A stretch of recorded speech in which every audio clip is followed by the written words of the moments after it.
이번 영상은 아이소메트릭 리빙룸 튜토리얼 마지막 영상입니다. 마지막으로 이미지에 분위기를 더해주고 최종적으로 카메라에 애니메이션까지 넣어서 렌더링을 함께 걸어보도록 하죠. 저번 시간까지 진행했던 거에서 수정을 조금 진행을 했습니다. 이제 아직까지 촬영을 하면서 하는 게 익숙하지 않아서 그런 건지 아니면 이제 멀티가 잘 안 돼서 그런 건지 모르겠지만 촬영을 하면서 진행을 하면 모델링도 그렇고 이제 특히나 컬러를 사용할 때 이제 썩 마음에 드는 컬러가 잘 안 나오더라고요. 그래서 전체적인 밸런스가 조금 안 잡힌 부분들이 있어가지고 그 부분들을 조금 수정을 해줬어요. 그래서 컬러 수정할 것들도 좀 수정을 해주고 모델링 크기들도 조금 수정을 해서 진행을 했어요. 진행하는 과정들을 굳이 다 실시간으로 보실 필요는 없을 것 같아서 타임랩스로 돌려넣었고요.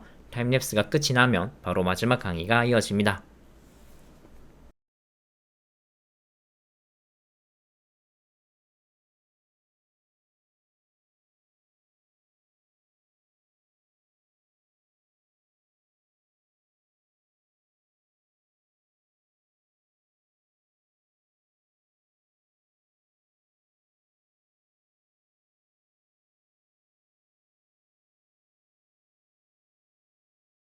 그러면 이제 마지막 영상이죠. 앞에까지는 조금 더 수정을 진행한 타임랩스였었고요. 이제 마지막 영상인 분위기를 조금 더 업해주는 수정을 진행을 해보도록 하죠.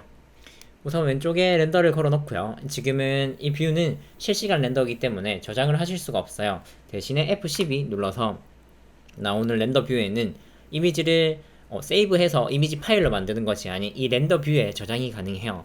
그래서 지금 보시면 슬롯이 1번으로 되어 있어서 1번 슬롯에 렌더가 저장이 된 거고요. 눌러서 슬롯 2번으로 가시면 지금은 비어 있는데 여기에도 렌더링을 저장하실 수가 있어요. 그래서 1번, 2번 비교를 하면서 확인을 하실 수가 있거든요. 그래서 QWE 위에 있는 숫자 1번을 누르시면 슬롯 1번으로 가지고요. 2번, 3번, 4번 이렇게 슬롯을 바꾸면서 렌더링을 저장을 해놨다가 비교를 해서 보실 수가 있어요.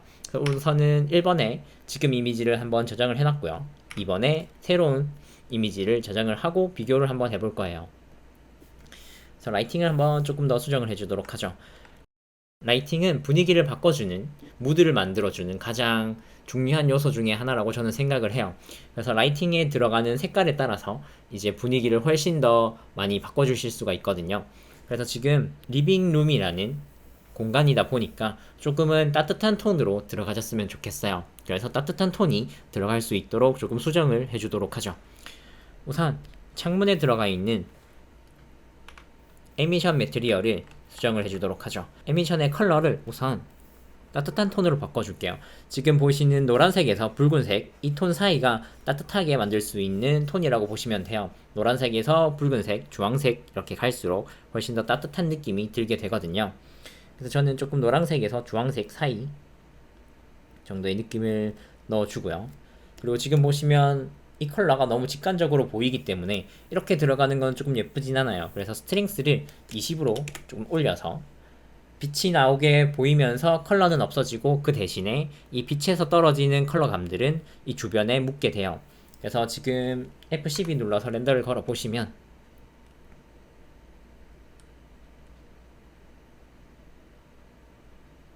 1번에서 걸었던 렌더보다는 2번에서 걸었던 렌더가 훨씬 더 분위기가 붉게 올라오는 라이트감을 느끼실 수가 있어요. 그러면서 조금 더 분위기가 따뜻해지는 느낌을 받으실 수가 있고요. 이렇게 분위기를 수정을 해 나가실 수가 있어요. 그래서 조금 더 붉은 톤이 올라가줘도 괜찮겠네요. 그래서 붉은 톤 조금 더 주도록 하죠, 저는. 그리고 이 분위기를 만드는 거에 있어서는 또 이것도 사실 만드시는 분들의 느낌이 가장 중요하겠죠. 차가운 톤을 하고 싶으시면 푸른색 계통으로 가주시면 되고요. 따뜻한 톤이면 주황색, 노란색에서 주황색 사이의 톤으로 올려주시면 될 거고요. 우선은 이 정도로 해놓도록 하죠. 키라이트 주광도 조금 더 수정을 해주도록 하죠. 키라이트의 주광의 컬러도 조금은 붉은 컬러 넣어서 조금 더 따뜻한 느낌이 들 수 있도록 바꿔줬어요. 그러니까 스케일도 조금 키워서 그림자가 조금 더 풀어질 수 있도록 넣으셨어요. 그리고 지금 보시면 백그라운드 쪽에 라이트가 약간 끊기면서 떨어져 있는 느낌이 조금 보기 싫어서 저는 자연스럽게 위에서 아래로 떨어질 수 있는 라이팅 느낌이 들 수 있도록 해줄 거예요. 그리고 전체적으로 위쪽 부분이 어두워서 위쪽에 커버해주는 라이트도 조금 심어줄 거예요. 지금 있는 바닥에 있는 라이트를 우선은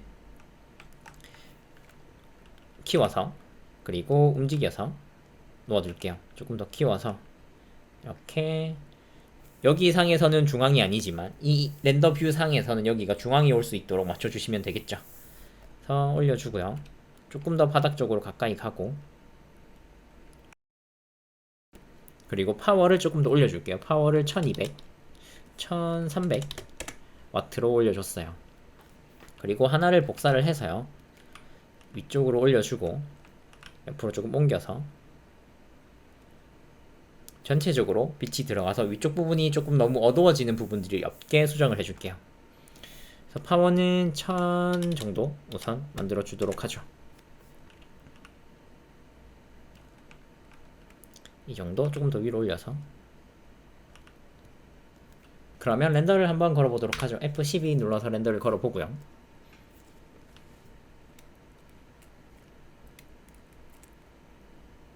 네, 그러면 전체적으로 중앙 부위가 조금 더 따뜻해지면서 훨씬 더 리빙룸이 따뜻한 공간으로 바뀐 것 같아요. 그래서 1번이랑 비교를 해보시면 1번은 그냥 화이트 톤이었었다가 2번은 붉은색 컬러가 들어와지면서 훨씬 더 따뜻한 거실의 분위기 그리고 바깥에서 들어오는 빛이 더 따뜻한 빛이라는 걸 느낄 수 있도록 바꿔줬어요. 그래서 이렇게 지금 차이가 느껴지시나요? 그리고 백그라운드 쪽에도 조금 더 화이트 톤을 넣으면서 배경이 조금 더 분리가 될 수 있도록 이미지랑 만들어줬어요.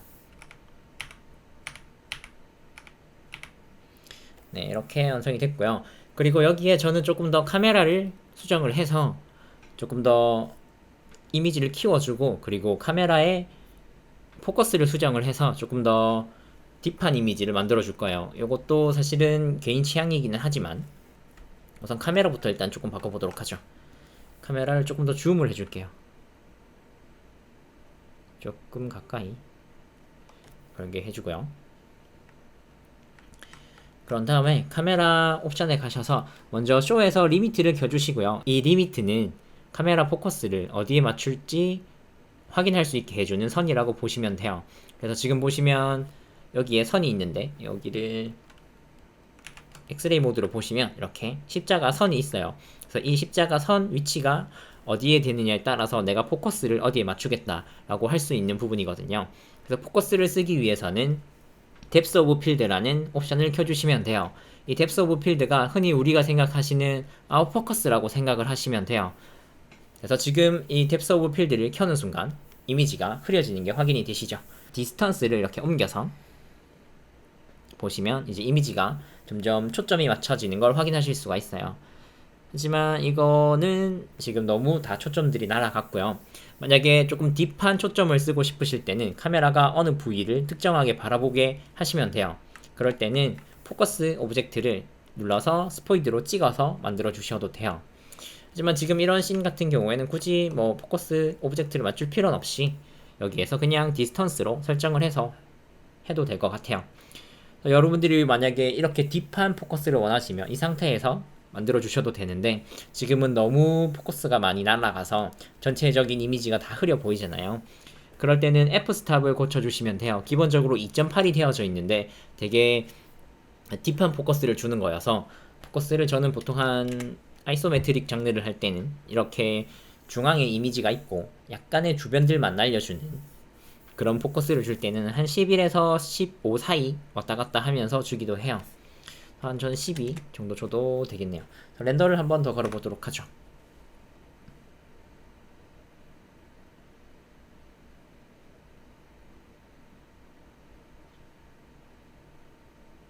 렌더를 걸어보면 주변은 조금은 더 포커스가 나간 걸 확인하실 수가 있어요. 포커스 나가면서 내가 원하는 중앙 중점 부위를 더 잘 보이게 하실 수가 있죠. 그래서 이렇게 분위기를 조금 더 내가 원하는 곳에 시선을 주게 만들어 놓고 라이트를 고쳐서 내가 원하는 무드의 분위기를 만들어내실 수가 있어요. 그러면 또 이렇게 끝내면 되는데 이렇게 끝내면 조금 아쉬운 부분들이 있으니까 마지막으로 카메라에 애니메이션을 줘보도록 하죠. 요즘 렌더링들이 빨라지면서 이제 카메라에도 애니메이션을 주는 경우들이 조금 많이 생겼어요. 그래서 우선 Shift A 눌러서 empty 오브젝트에서 큐브, 스피어 오브젝트를 꺼내줄게요. 그리고 카메라를 잡아서 이 스피어를 잡고 컨트롤 P 오브젝트로 페어런치를 해줄 거예요. 페어런치를 하지 않고 카메라를 사실 이렇게 돌리셔도 되기는 하지만 이제 그거는 조금 잡기가 힘들어서 이렇게 카메라가 잡힌 상태에서는 이렇게 빈 empty 오브젝트로 해주시는 게 조금 더 편하긴 해요. 그래서 타임라인으로 바꿔주시고요. 우선은 0프레임에서 empty 오브젝트를 잡고요.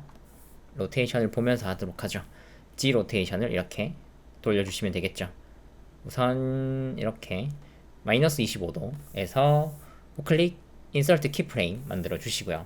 그리고 30프레임 그리고 60프레임 가서 다시 25프레임 이렇게 바꿔주신 다음에 우클릭 인서트 키프레임 해주시면 되겠죠. 그러면 카메라가 회전이 되면서 방을 회전시킨 애니메이션을 만드실 수가 있겠죠. 이렇게 돌아가면서 확인이 되는, 반대편으로도 한 번 더 돌아가고 싶게 하고 싶다라고 하시면 앞에 있는 이 포인트를 한번 잡고요. Shift D 키를 잡고 120프레임으로 옮겨 주시면 바로 다시 돌아가지겠죠. 이렇게 돌아가지게 됩니다. 지금 카메라에 좀 벗어났는데 이렇게 잡아주시면 되겠죠. 그리고 이제 렌더링을 걸어주시면 되겠죠. 렌더링을 걸어주시는 방법은 이미지는 F12 눌러서 렌더링을 걸어주시면 편하기는 한데 이제 애니메이션 같은 경우에는 영상으로 뽑아내야 되잖아요. 그래서 이미지 쪽으로 와주시면 기본적으로 프레임 레이트가 24프레임으로 되어져 있어요. 24프레임은 애니메이션 프레임이죠.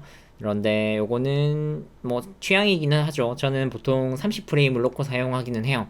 왜냐면 24프레임은 초 단위 계산하기가 조금 헷갈리잖아요. 1초에 24프레임인데 이제 딱 떨어지지 않으니까. 그래서 저는 1초에 30프레임 사용하고요. 그리고 30프레임을 사용하는 게 나중에 또 타임 스트레치를 칠 때 훨씬 더 편하기도 해서 30프레임을 조금 많이 선호하는 편이긴 해요. 그래서 30프레임으로 해놓고요. 뭐 더 느린 프레임을 원하시면 프레임을 떨구셔도 되고, 그리고 이 프레임을 바꿔주시면 되겠죠. 이제 아웃풋에서 영상을 만들어 주시면 되는데 보통 기본적으로 PNG 파일로 저장이 되게 되어 있어요.